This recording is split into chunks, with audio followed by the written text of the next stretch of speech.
Saludos amigas y amigos de Asegure su Salud. Qué bueno tenerles como siempre aquí con nosotros para llevarles otro programa con contenido de interés de este amplio e importante mundo de la salud, sobre todo de las ciencias médicas, que como siempre les decimos, y hoy ustedes verán parte de eso, que está en constante evolución e innovación, ¿verdad? Para utilizar una palabrita que está muy de moda. La medicina evoluciona día a día, hay nuevos inventos, nuevos descubrimientos, nuevas visiones, ¿verdad? Sobre muchas cosas que un día son de una forma y después más adelante nos damos cuenta que son de otra. Pero para eso estamos aquí, precisamente para mantenerles a ustedes al tanto de todo lo que va pasando en el mundo de la medicina. Y por supuesto, no podemos dejar de lado la seguridad social. La seguridad social que es el ambiente natural que el Estado debe garantizar para cuidar de las cosas elementales que tienen que ver con toda nuestra población. Todo aquello que representa salud, que es su principal, posiblemente el principal pilar de la seguridad social y del cual nosotros les seguiremos hablando a ustedes, y de las pensiones, por supuesto, que la semana que viene les doy este pequeño adelanto. Traemos por aquí a nuestro querido amigo, el licenciado Fran Aristide Castro, porque hay una noticia muy importante, novedosa, que tiene que ver con una decisión del Tribunal Constitucional cambiando la edad para el seguro de pensiones, de recibir el seguro de sobrevivencia, pero él nos va a hablar de los aspectos legales y prácticos de esa nueva sentencia del Tribunal Constitucional. Mientras tanto, pues nosotros seguimos hablando con ustedes de temas, de amplios temas de salud. Hoy no vamos a tener nada de la semanal, ¿verdad? Ya estamos acostumbrados que toda la semana, y valga la redundancia, sale algún pedacito, algún cachito de esa rueda de prensa ya icónica del señor presidente con los medios, algo que tenga que ver con salud. Si podríamos decir que el anuncio del señor presidente de cómo ha cambiado la retribución salarial de muchos grupos, y él dijo que estaba en compromiso con los empleados públicos para una mejoría de su sueldo también. Ojalá que eso venga, ¿verdad? Que nuestros servidores públicos también son merecedores de eso y más. Pues todo eso contribuye también con la seguridad social, porque fíjense, cada vez que hay un cambio también en los salarios, quizá ustedes no lo saben, pero cambian también los montos de las cotizaciones y eso representa más recursos para nuestro sistema dominicano de seguridad social. Pero no hubo así un tema puntual definido del sector salud en esta pasada entrevista de la semanal. De todas formas, ayer celebramos un día importante en el mundo de la medicina a nivel mundial. Se celebró el Día Mundial de las Urgencias y las Emergencias Médicas, conocido como el Día del Emergenciólogo. Esa nueva especialidad, nueva entre comillas, porque ya desde hace muchos años está vigente, donde hay médicos que se especializan precisamente en esa atención de emergencia tan importante para todos. Y casualmente acabamos de vivir, ¿verdad? Hace poco tiempo, hace apenas un mes y pico, una situación donde vivimos dramáticamente lo que es la emergencia médica con el famoso tema, nuestra tragedia ya conocida, el jet set. Por cierto, acabamos también de tener una nueva pérdida de una de esas personas que quedaban todavía luchando por su vida 46 días después, una capitana del ejército, Alba Montero, que Dios la coja en su gloria, pues falleció, elevando el saldo de huérfanos de esa tragedia 136. Algo que da grima, algo que la verdad que le rompe el corazón a cualquiera solamente tener que recordarlo. Pero volviendo al punto, pues precisamente eso lo menciono porque resalta más todavía el papel, el rol que están llamados a jugar, no solamente en este caso el emergenciólogo, sino todo el personal que tiene que ver con este tipo de asistencia, ¿verdad? De medicina de desastre. Y hoy, como tenemos precisamente, bueno, ahí está en pantalla la capitana Montero, ¿verdad? Nuestras condolencias a todas sus familias. Deja 3 niñas, según tengo entendido, en la orfandad. Lamentable, penoso y vaya. Nada, ojalá que cosas como esta no vuelvan a ocurrir, que nos sirva de lección para tomar todas las medidas que sean necesarias y evitar que esto pueda volver a suceder. Pues le decía que con nosotros tenemos nada más y nada menos que a la persona más calificada para hablar de desastre, de emergencia, porque ese es el fuerte de nuestro querido doctor Porfirio Cabral. Y hoy en su popular segmento, el Kit de Emergencia, nos va a hablar, nos va a explicar un poquito las características principales precisamente del emergenciólogo, de la emergencia como tal. Ya veremos a ver lo que nuestro querido Pochi nos cuenta sobre eso. También creo que no podemos pasar por alto que también se celebra el Día en general de la Salud de la Mujer. Pero es un tema sumamente amplio, ¿verdad? Porque la salud de la mujer, como del ser humano en general, consta de tantos aspectos múltiples que inciden precisamente en que nuestras damas tengan una buena salud. Y yo creo que vamos a tener con nosotros próximamente la visita de una ginecóloga que nos va a dar algunos tips sobre la salud femenina, particularmente la salud íntima de nuestras mujeres. Ya les anunciaremos. Pero casualmente, el domingo pasado, recién pasado, pues celebramos en nuestro país, único país del mundo, donde celebramos el Día de las Madres, ese día particularmente, último domingo de mayo. Ya les habíamos mandado en nuestro programa anterior un saludo cariñoso y un abrazo a todas nuestras madres y esperamos que la hayan pasado bien. Señores, no se muevan de ahí, vamos a tomar una breve pausa, pero cuando retornemos de la misma, nuestro querido Pochi nos va a conversar sobre la emergencia, sobre el emergenciólogo, ¿verdad?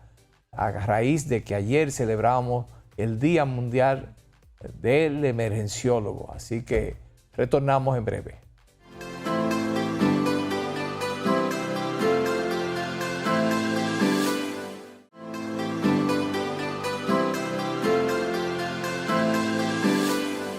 Bien, amigos, tal como les anunciamos en nuestra introducción, hoy vamos a hablar del emergenciólogo, de la emergencia. Es más, vamos a aprender un poquito realmente qué es eso con nuestro querido doctor Cabral. Pochi, bienvenido. Buenas noches, gracias. Mira, un tema interesante, porque en el tapete y en el ambiente todavía no hemos entendido, primero, de dónde surge la medicina de emergencia. Segundo, qué tiempo tiene en el país.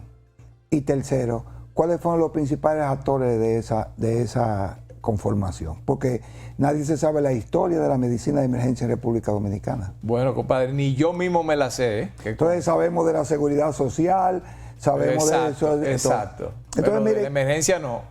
Nadie sabe dónde eso. Entonces viene gente diciendo que es una especialidad, que es una gestión, que es de todo, señores.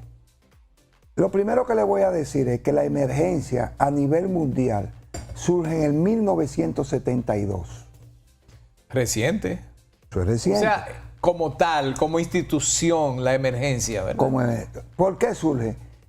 Principalmente surgió de los casos de la guerra de Vietnam, De repente, y le voy a hablar de algo histórico, todo conformado para que entiendan, y todos los que andan rumorando por ahí diciendo, no, que hay que hacer emergencia, entienda lo que les vamos a decir.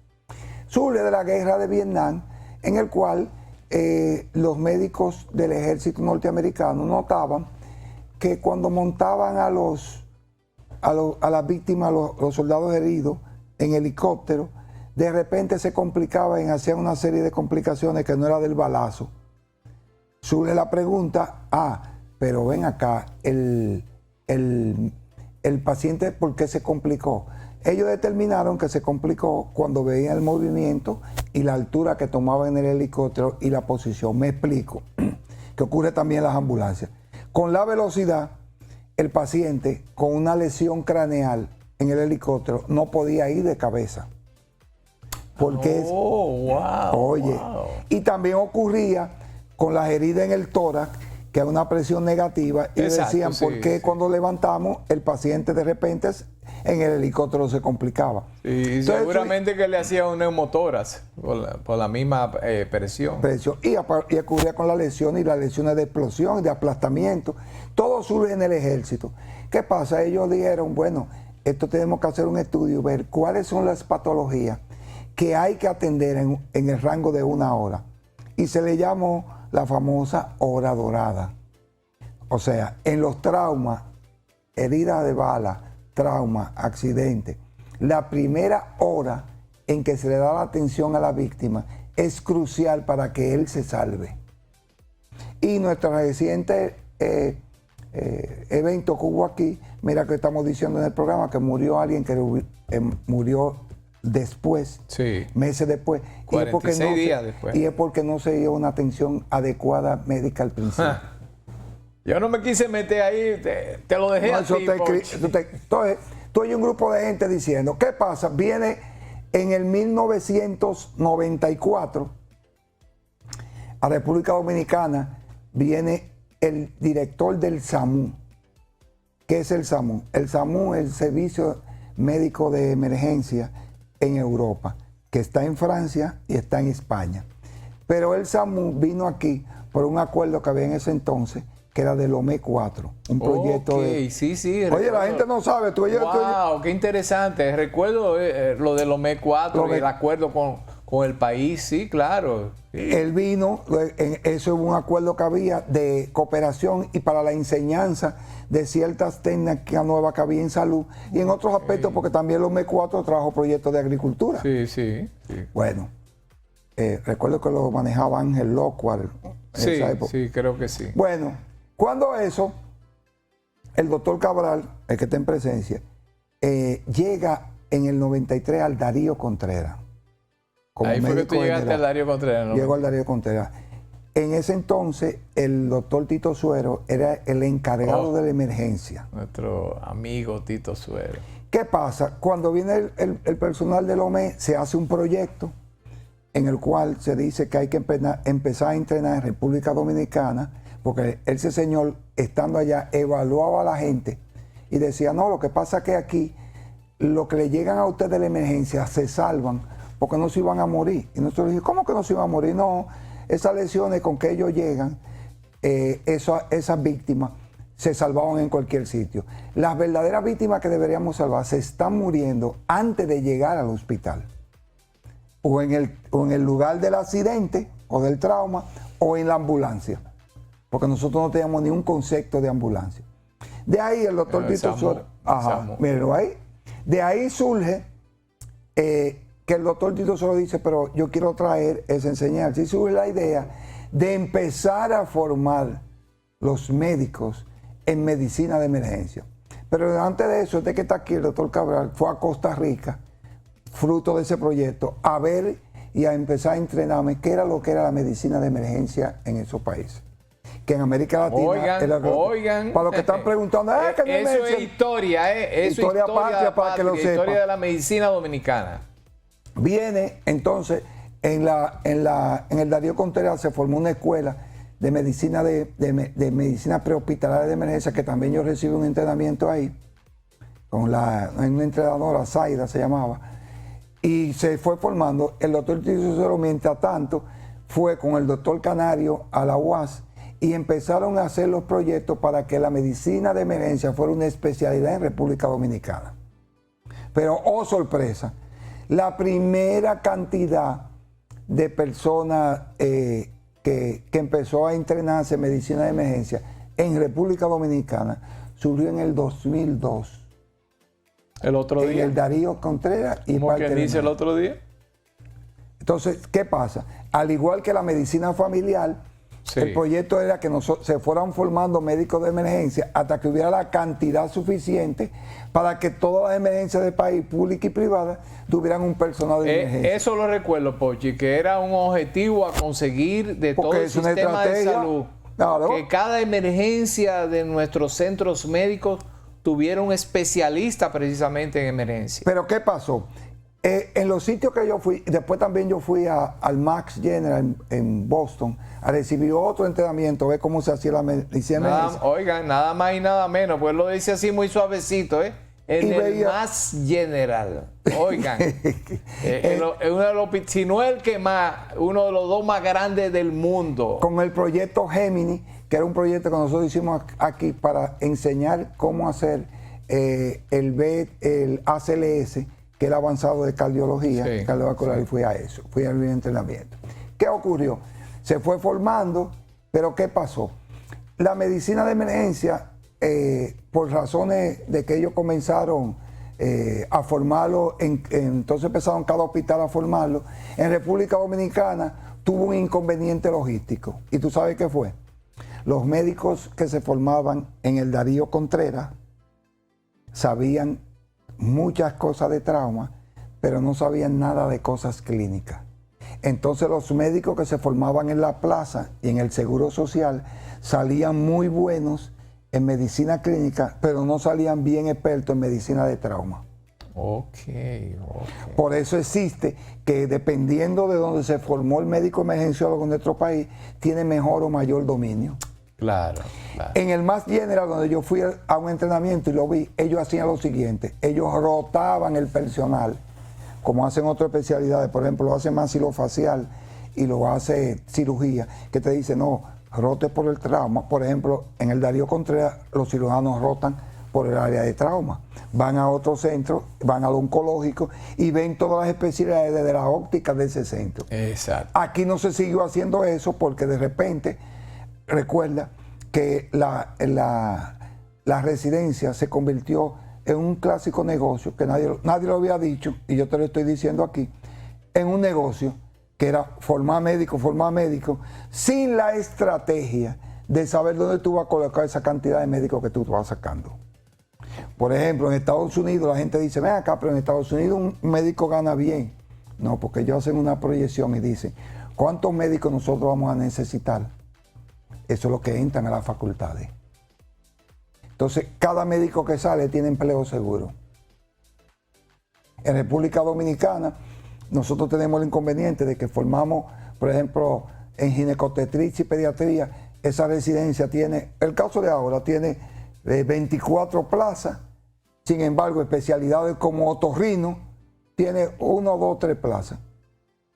¿Tú estás oyendo el problema? Sí, sí. Entonces, especialidades como cuidados intensivos, que es otra especialidad moderna, no tiene. Entonces, ¿qué pasó? La cantidad de médicos bien adiestrados en emergencia migraron para los cuidados intensivos que no tenemos. Entonces, ha desamparado la capacidad de respuesta en la emergencia como tal. Entonces después hubo un problema. Pochi, perdona, un breve paréntesis. Ojo con eso, porque mucha gente se confunde, y lo digo porque me han preguntado, y cree que el intensivista es lo mismo que el emergenciólogo. No. Son cosas muy diferentes. Muy diferentes. Ahora están diferentes. Están enteramente ligadas porque por supuesto, todo el que llega a la emergencia crítica termina en un intensivo. En un intensivo, claro que hay un. O sea, hay en la ruta crítica sí. Exacto, hay una correlación, o digamos, una cosa va detrás de la otra, pero no es lo mismo. No es lo mismo. Entonces, ¿qué pasó? Nosotros no tuvimos porque para formar un médico, primero la idea del doctor Tito Soy, lo primero, que el primer grupo de médicos de emergencia que se formara se encargara de seguir entrenando a los demás. Pero Sí, como en este claro. país esa especialidad no había rentabilidad ni era reconocida por nadie, esos médicos estaban técnicamente sin ganar dinero y en el aire. ¿Qué Porque, empezó a pasar? Oye, tú pusiste ahí un dedito en la llaga. Oh, pero ven acá, es que fue una cosa de rentabilidad. Si usted se pone a verlo, no, el emergenciólogo no tiene un consultorio para dar consulta médica privada. No tiene, Entonces, no es la misma forma. Su compensación viene o por lo que le paga el Estado en un hospital público o lo que le paga una clínica privada. Pero eso, pero eso Y es un sueldo, eso no es rentable. hay que ver esos sueldos. Eso no es rentable. Entonces, ¿qué pasó? ¿Qué empezó a pasar? Ahora voy a explicar la historia y la evolución del... Exacto. Empezó a pasar que cada vez había médicos concursando menos para ser emergenciólogo, que es lo que está ocurriendo. Wow, ok. Empezó a involucionar, decía uno, ¿y cómo yo me voy a meter emergenciólogo para ir a Claro, amanecer? ¿de qué voy una a vivir? emergencia? Cuando un anestesiólogo o un ginecotetra viene y hace un parto y se gana más dinero Claro, que ellos. claro. Entonces vino la involución. Lo mismo que está ocurriendo con el médico familiar. Está ocurriendo la misma situación financiera con el médico familiar. No es rentable a un médico familiar ser ese médico familiar. Wow. Es mejor usted hacerse cirujano plástico. Ahora vengo 20 yo te mil digo, veces. cuánto gana en proporción un cirujano plástico versus un médico de emergencia o un médico de intensivo o un médico de familiar. Sí. Entonces un jovencito que tenga un buen cerebro, el buen cerebro te hace pensar y dice, no, pero ¿cómo yo voy a meter emergencia? Pochi, pero déjame decirte algo. Ya me está Claro, diciendo. te tomé de una vez la señal, la línea, porque, señores, ustedes no saben que aquí en nuestro país, no solo aquí, vamos a ser honestos y sinceros, En cualquier hasta parte. en Estados Unidos, En toda parte del mundo. hay especialistas de diferentes ramas que han dejado su especialidad original para hacer plástica, para hacer cirugía plástica. Pero lo que ustedes menos se imaginan, urólogo, cardiólogo, Es que es más rentable. ginecólogo, muchos ginecólogos. Rafa. Señores, es increíble. Rafa, No, es un tema de pero hace estudio una millonada. y la gente no lo estaba pensando. Entonces, ¿qué pasa? Con otro agravante. La medicina de intensivo y la medicina de emergencia es muy desgastante. Exactamente, así es. La durabilidad, eso como algunos deportes. sí. El que se mete a boxeador no dura 5 años, pero si usted se mete a jugar golf, dura 70 años. Sí, exacto, sí. Un caso que yo he hecho, a mí no me hablen de trabajar en una emergencia, ya yo soy un gestor de la seguridad social. Claro, tú me llevas a mí una emergencia, yo te digo, no, esta emergencia la tenemos que ver. Y a mí me es más rentable trabajar en gestión en salud Claro, que estar trabajando en una pero emergencia. desde luego. Y como yo con este de aguatadica amaneciendo en una Claro, emergencia. no. Es desgastante, como tú dices. Es ¿Y cuál es el Está sueldo que te van a pagar? Muy mal compensada, muy mal compensada. Porque tú no tienes otra manera extra de ganar dinero, es el sueldo que tú te vas a ganar. Eso como un salario fijo. Así El salario fijo en el capitalismo no funciona. Claro, claro. Entonces la gente Claro no que entiende. Entonces, ¿qué está pasando? Que el mismo camino que vamos con la medicina familiar. Cuando tú te metes a médico familiar y sales de médico familiar, ¿para dónde tú vas? Dime, Rafa, ¿para dónde tú vas como médico familiar? No, para ningún lado. A ganar 45,000 Para pesos ningún lado. mensuales. Pochi, el médico familiar, oye, hasta en Estados Unidos está desprestigiado. No desprestigiado. Sino que no es rentable. Exacto. Y es una especialidad que la gente la ve como de vaina. ¿Entiendes? Y Rafa, aquí ni hablar. Rafa. Peor aún, no tenemos ni siquiera todavía la atención primaria De implementada. sangre implementada. Que se supone que el médico familiar debe jugar un rol estelar en la estrategia de atención primaria. Entonces, mire, dígame usted. Mira, por ejemplo, hay áreas, por ejemplo, en el caso de imágenes, que menos presión y le va mejor en imágenes que en medicina de emergencia. Sí, sí. Y te exige menos, porque la medicina de emergencia es estresante. Estar en una emergencia esperando lo que llegue y lo que llegue a la situación. Y más arriesgada. Por ejemplo, en Estados Unidos se calcula que al año matan 11 médicos en el área de emergencia. Sí, ese otro punto, Que es un área de que riesgo. no lo hemos tocado mucho, pero es otro punto. Es un área el de tema riesgo. de la integridad física No, pero ahí tú del te estás personal arriesgando. médico en el área de emergencia. Te en riesgo, contrario al intensivo, que para una gente llega al intensivo, tiene que pasar por muchísimos filtros, Sí, pero llega a la sí. emergencia, eso está abierto y llega Claro, cualquiera. claro. Puede llegar un tipo armado y entrarte a balazo No, ahí. y lo que tú dices ha sucedido no, No, y ha solo pasado aquí, en Estados Unidos, que lo cito con frecuencia porque es lo máximo para fines de referencia en cuanto al ejercicio de la medicina, ¿verdad? Pero eso ha pasado en todas partes del mundo. Es un área de riesgo. Que a cada rato tenemos lamentablemente una pérdida de un profesional de la medicina por, como tú dices, una agresión en el área de emergencia. Entonces, mira lo que ocurrió. La medicina en República Dominicana, la especialidad es medicina de emergencia y desastre. ¿Tú estás oyendo cómo se conformó? Medicina de emergencia y desastre. Así fue el título, lo recuerdo como ahora. Ahora pregúntate, a esos médicos que estamos formando, se están formando en emergencia, ¿quién lo está entrenando en desastre? Nadie. Tú cuando le das clase. ¿Te estás dando cuenta? Tú cuando le das clase. Porque ellos creen, así como tú dijiste que intensivo es diferente, emergencia es diferente, el desastre es otra situación diferente. Sí, y lo acabamos de ver. Lo acabamos de ver hace poco. ¿Me estás entendiendo? Lamentablemente. Entonces, este programa que tú me comentabas, no, que hay otro programa de salud. Mire, este programa no viene a hablar de lo que pasó en salud en el día a día, ni lo que pasó en la semanal. Nosotros hablemos en este programa, y entiendan, ¿no? Este programa es de estructura de salud. Escuchen la palabra que yo le estoy diciendo. Estructura de salud. Entonces, la estructura de salud es de la siguiente manera, mis hijos. Lo primero y lo que he concentrado es el paciente. Lo segundo que está compensado es el personal que va a atender ese paciente. Y lo tercero que va de eso, y van toditos de la mano en el mismo paquete, el financiamiento de esa atención. ¿Con qué yo le voy a pagar a lo que la hacen? Ajá. ¿Me está entendiendo? Sí, así Entonces aquí han fragmentado, el esquema de salud está fragmentado. Por ejemplo, y se lo voy a decir en esta, porque está en el final, la estructura. El Ministerio de Salud Pública está como regulador y formador de leyes.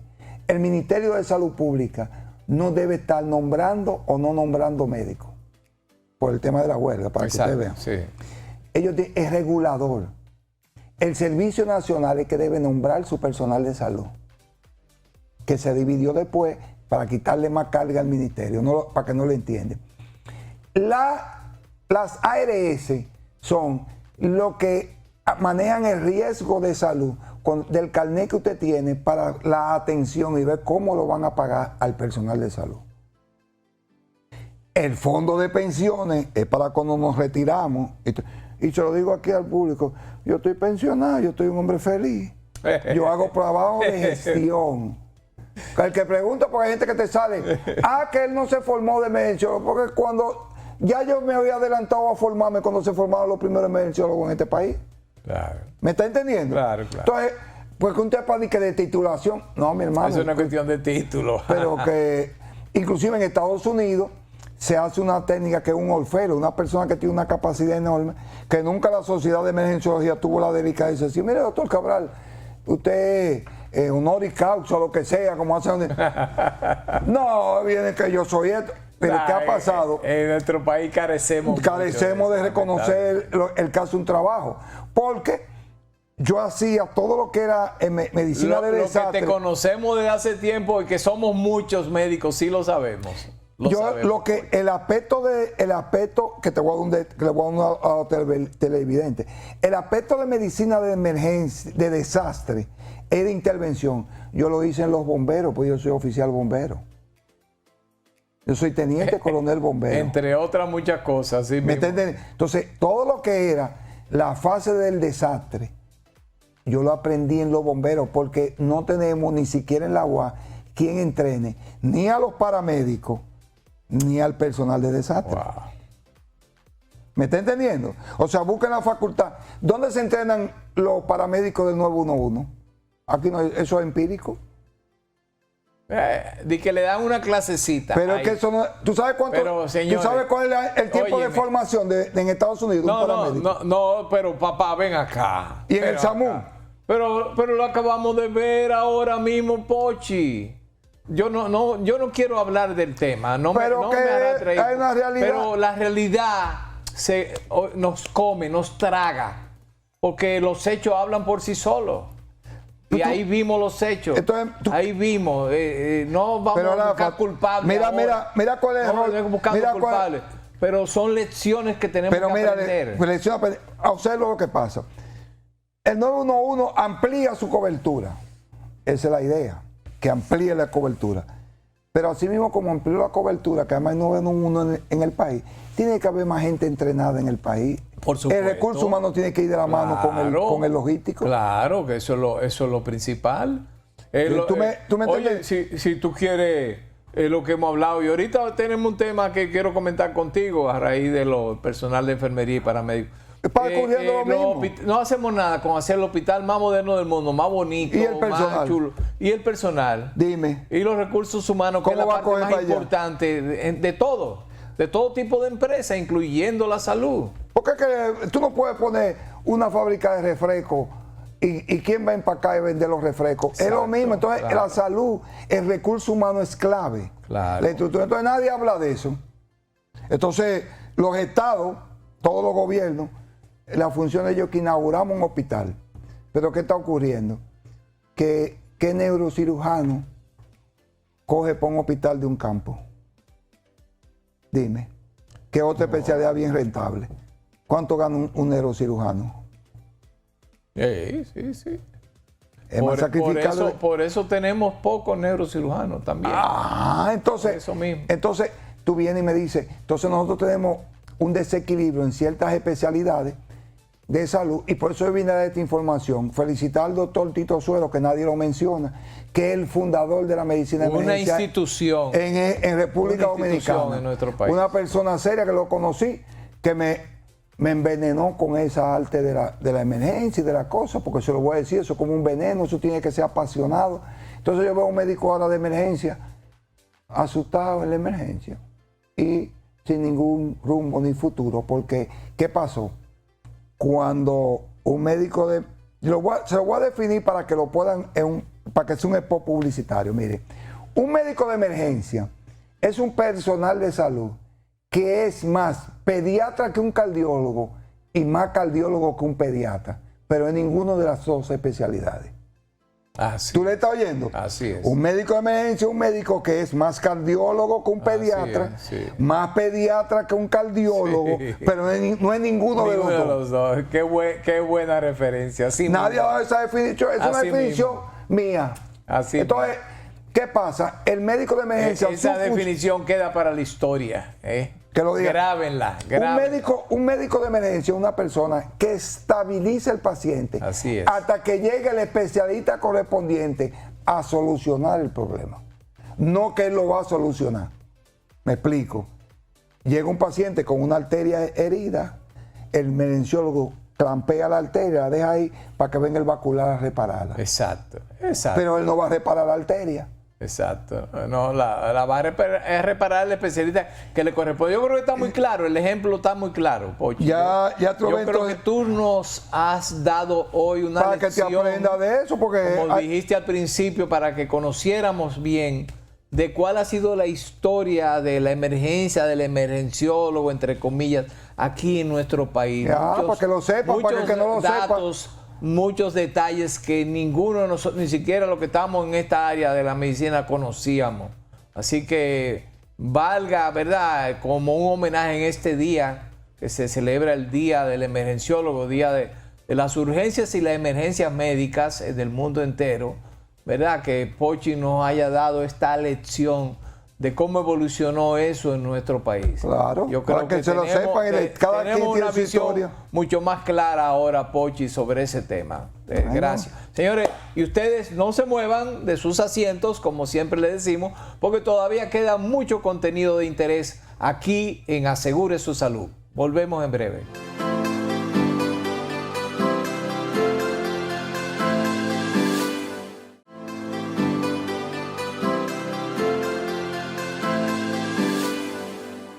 Señores, miren,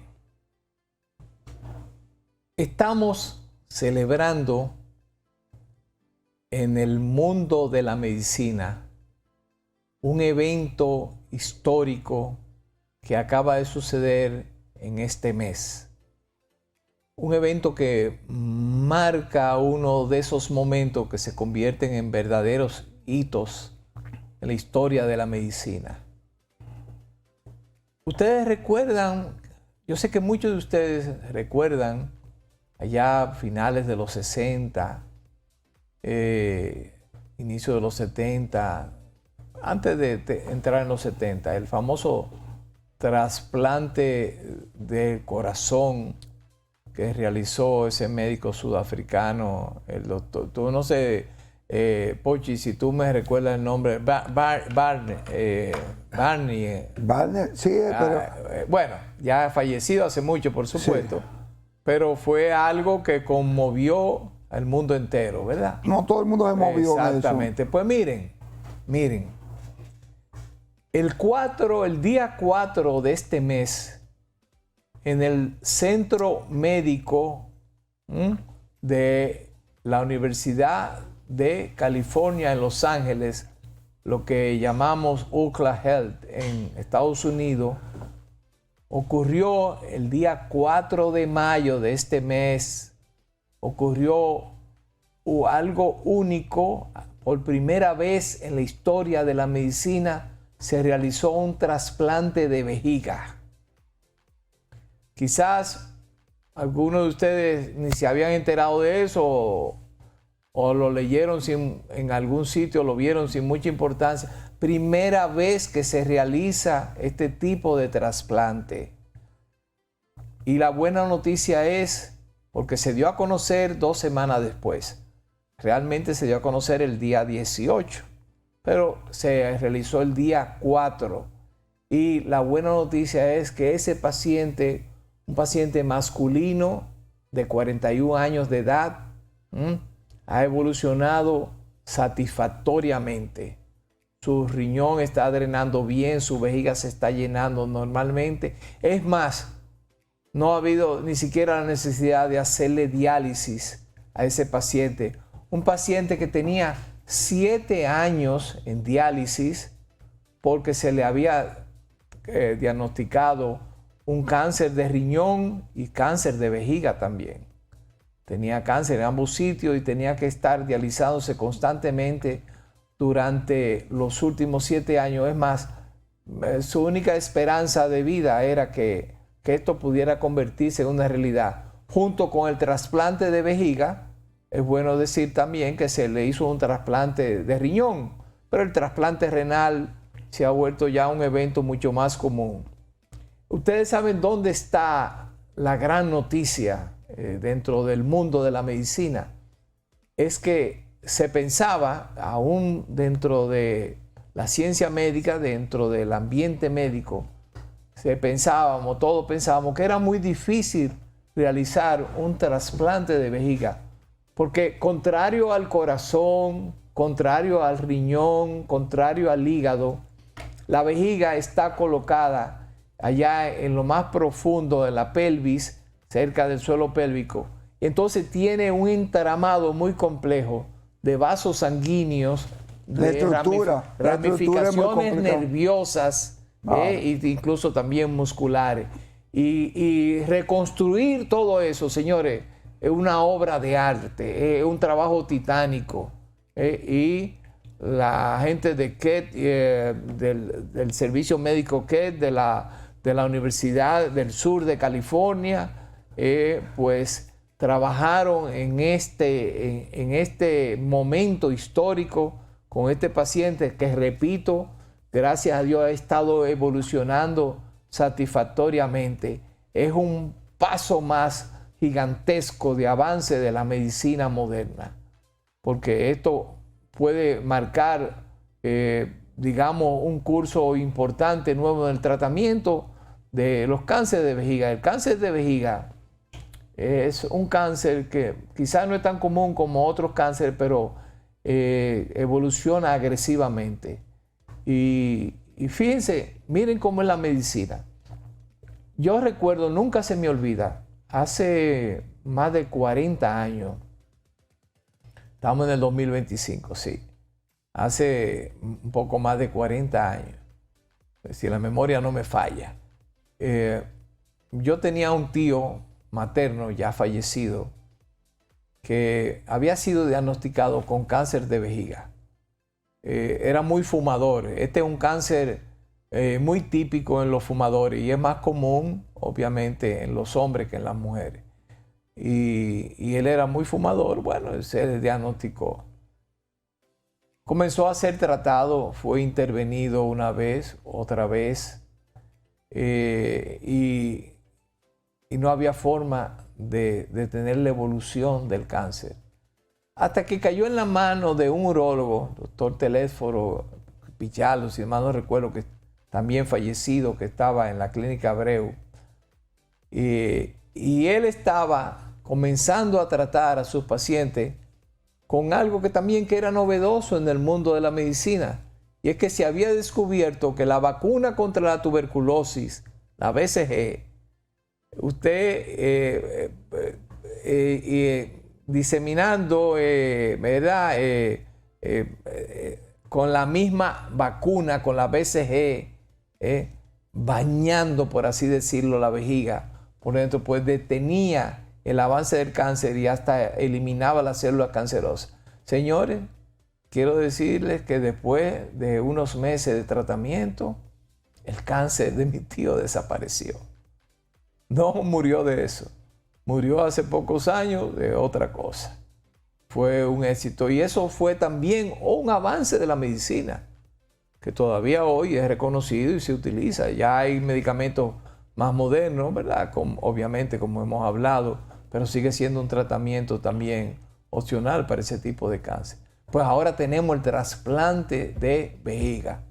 Y yo creo que debemos todos admirar este hecho, agradecer que la medicina nos sigue brindando soluciones. Y por eso es que se habla de que a lo mejor en 40 o 50 años la expectativa de vida va a ir muy por encima de los 100 años, ¿verdad? Porque la medicina va avanzando. Pochi, yo no sé qué tú crees. Recuerda, Rafa, diciéndote el avance de la medicina, recuerda que misteriosamente se detuvo a nivel mundial el tema de la célula madre. Pero como iba avanzando las células madre, y hay países como por ejemplo los chinos que siguen avanzando enormemente, te decía que ya la gente podía morirse con el rostro joven. O sea que tú no te ibas a morir de 100 años con el rostro envejeciente, porque las células madre a nivel de la piel estaban ejerciendo un trabajo enorme. Sí, así es. Y así trabajo con todos los tejidos. Mira lo que tú vienes y dices de la vejiga, lo que ya se ha dicho de la vejiga. Y así van a seguir avanzando. La medicina no va a tener detención. Claro que sí. Déjense de eso. Claro inclusive va a haber más tratamiento. Oye, a pesar de todo, eso va a seguir avanzando. Oye, papá, a pesar de todo lo que está pasando casualmente en Estados Unidos. Eso va a seguir avanzando. En Estados Unidos, porque no quería meterme otra vez en el tema para que no me digan pero es un tema que tú siempre has hablado. Pero la Universidad de Harvard tiene paralizado ahora mismo 1000 proyectos. Oigan bien, 1000 proyectos de investigación, no solo médica, no, de diferentes tipos. Pero hay diferentes tipos. Más investigación. Con el congelamiento que ya les contamos de los fondos federales a esa universidad por más de $2,000 millones, pues se ha visto en la obligación de paralizar la continuidad de esos 1000 y pico de proyectos. Pero te digo, tú lo puedes detener en Estados Unidos, pero los chinos y los rusos los siguen avanzando. Claro que sí, la medicina, bueno. Y hay científicos de eso que se van a ir para allá. A nosotros porque no nos llegan las noticias, pero hay tras bastidores se habla de que China tiene descubrimientos en célula madre increíble, famosos, no solo en célula madre, en otras áreas de la medicina, que todavía aquí en Occidente no conocemos muy bien. Claro. Estamos esperando esas informaciones. Rafa, ¿tú quieres que te diga algo? Tú oyes lo místico que era la muralla china. Sí. Eso sigue virtualmente. La gran muralla china, lo que se oculte adentro, eso sigue así mismo es. Como la gran muralla. Sí. No, y el Oriente siempre ha sido misterioso. El nacimiento, es el origen de todo. De toda la cultura. Eso es así. Pero no queríamos, ¿verdad?, dejar de darles esta noticia. Vamos a ir a una breve pausa ahora, Pochi, pero yo no quiero que despidamos el programa de hoy sin hablar un poquito, sin hacer un breve comentario de lo que sigue pasando aquí en nuestro personal médico. Así que después que volvamos de esta pausa, vamos a hablar con ustedes unos segunditos sobre lo que está anunciado para mañana en nuestros corrillos de la medicina y del personal de salud público. Así que volvemos en breve.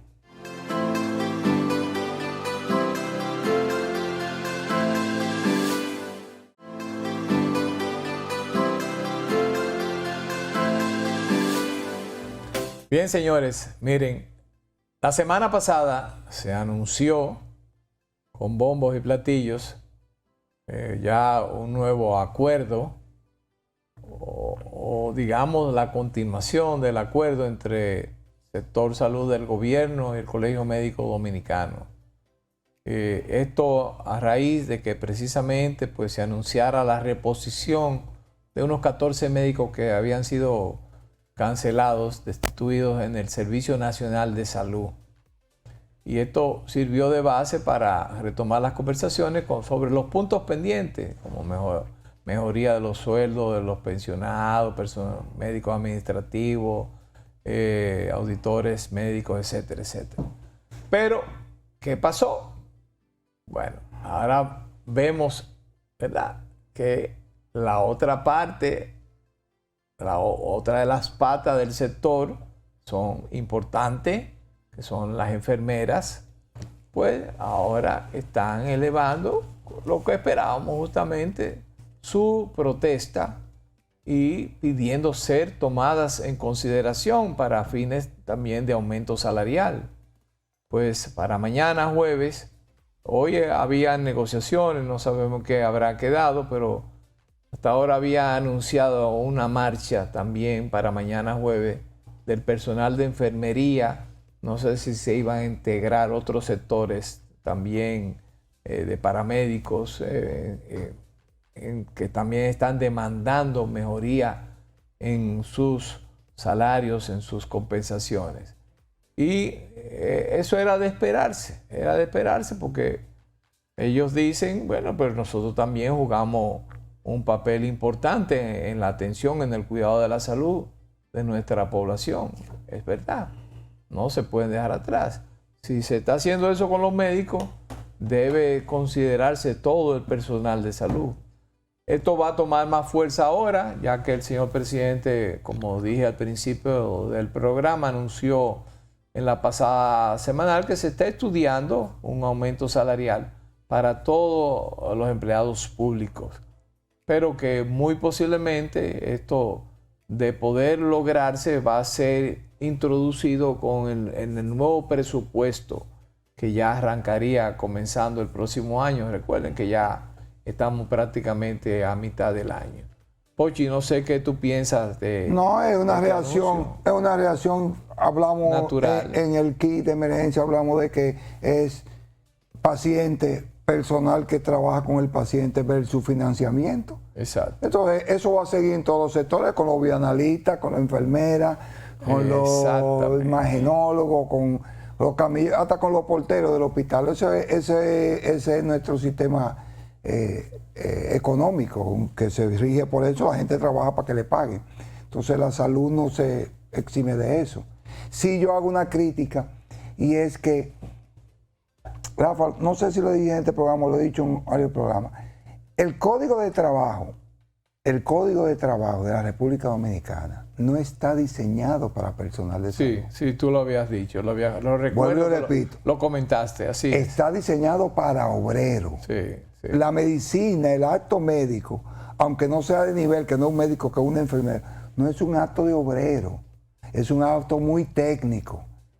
Y eso de que tú tienes que tener una gente que cumpla tal hora y que sí o qué. O sea, en salud hay que revisar muchas cosas. Y sin embargo no escucho a nadie hablando de cómo debe ajustarse la salud. Totalmente de acuerdo contigo. Y señores, yo he insistido siempre, y lo reitero, en mis 47 años ya de vida profesional ligada al sector salud en nuestro país, entre una cosa y otra, me ha tocado dirigir personal médico, paramédico, a nivel militar, médico militar, a nivel de instituciones estatales, civiles, como empresario privado también durante muchos años he tenido que dirigir personal de diferentes tipos también. Y siempre he pensado, lo he tenido como norma en mi vida, siempre he creído que lo más importante son las personas, es el ser humano. En una empresa el principal recurso que usted tiene es el recurso humano, el personal que da la cara, que día a día mantiene, desarrolla, impulsa su empresa. Y si usted no tiene en su mente esa idea, si usted no trabaja tratando de que su personal se sienta bien y que vaya avanzando junto con la empresa, no dejarlo atrás, no que su empresa comience a dejar muchos beneficios, a ganar dinero y entonces su personal se quede sembrado en el mismo sitio donde está durante años. No, tiene que ser algo de conjunto. ¿Por qué? Porque ellos son los que dan la cara, ellos son los que ayudan a producir su empresa. El gobierno, lo que sea, la gente, los que trabajamos, somos los que constituimos realmente el principal factor de producción en una empresa. Claro, no es que se maneje igual. Así que ojalá que esto pueda resolverse satisfactoriamente. Ojalá que nuestras enfermeras o paramédicos no lleguen al extremo de convocar a una paralización, como ha ocurrido también con los médicos. No nos gusta esa costumbrita, ¿verdad? Creemos que es algo que hay que dejarlo de lado, pero ojalá, repito, que el agua, que la sangre no llegue al río, como decimos, y que esto pueda resolverse cuanto antes y que todo lo que sea atención en salud de nuestra gente esté estable, ¿verdad? Y garantizado por nuestro Estado. Señores, nuestro empeño, como siempre, en llevarles a ustedes todas las informaciones necesarias para que ustedes puedan asegurar su salud. Será hasta la próxima semana.